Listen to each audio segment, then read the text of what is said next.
আপনারা জানেন আর মাত্র একদিন পরে অর্থাৎ আগামী 12ই ফেব্রুয়ারি সারা দেশে ত্রয়োদশ জাতীয় সংসদ নির্বাচন এবং গণভোট অনুষ্ঠিত হবে।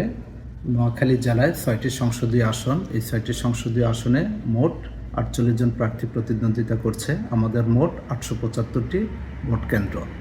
ইতিমধ্যেই আমাদের সার্বিক প্রস্তুতি প্রায় সম্পন্ন হয়েছে।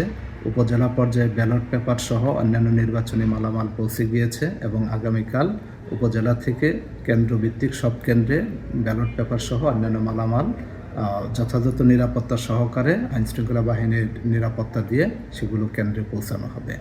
আমরা সার্বিক প্রস্তুতি গ্রহণ করেছি। আমাদের প্রত্যেক উপজেলাতে পর্যাপ্ত আমাদের এই জেলায় মোট 34 জন নির্বাহী ম্যাজিস্ট্রেট নির্বাচনী দায়িত্ব পালন করবে, পাশাপাশি 14 জন জুডিশিয়াল ম্যাজিস্ট্রেট দায়িত্ব পালন করবে। মাঠ পর্যায়ে আইনশৃঙ্খলা রক্ষায় পুলিশ, বিজিবি, বাংলাদেশ সেনাবাহিনী, বাংলাদেশ নৌবাহিনী, কোস্টগার্ড, র্যাব, আনসার সহ আইনশৃঙ্খলা বাহিনী তারা পর্যাপ্ত বাহিনী মোতায়েন রয়েছে এবং তারা দায়িত্ব পালন করছে। আমাদের প্রায় সবগুলো কেন্দ্রে সিসি ক্যামেরা বসানো হয়েছে। ওয়ালটন বিএলডিসি ফ্যান খরচ বাঁচে 65% পর্যন্ত। ওয়ালটন বিএলডিসি ফ্যান ছড়ায় স্বস্তির সবুজ হাওয়া। গোটা কেন্দ্র সিসি ক্যামেরার আওতায় থাকবে।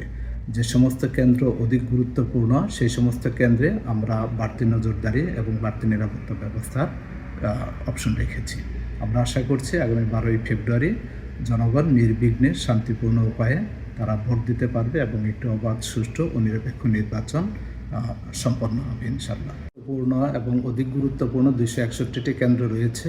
আমরা এই কেন্দ্রগুলোতে প্লাস এই এরিয়াগুলোতে, বিশেষ করে হাতিয়া, এখানে আপনারা জানেন একটু উপকূলীয় এলাকা, সেখানে যোগাযোগ ব্যবস্থা বেশ কিছু প্রতিকূলতা রয়েছে। আমরা এখানে যারা ডিউটি করবে, বাংলাদেশ নৌবাহিনী, বাংলাদেশ পুলিশ, আনসার সহ যারা ডিউটি করবে আমাদের ম্যাজিস্ট্রেটের সকলকে আমরা বলেছি এখানে বাড়তি গুরুত্ব দিতে, নজরদারি করতে। আমাদের মাঠ পর্যায়ে পর্যাপ্ত ফোর্স মোতায়েন রয়েছে।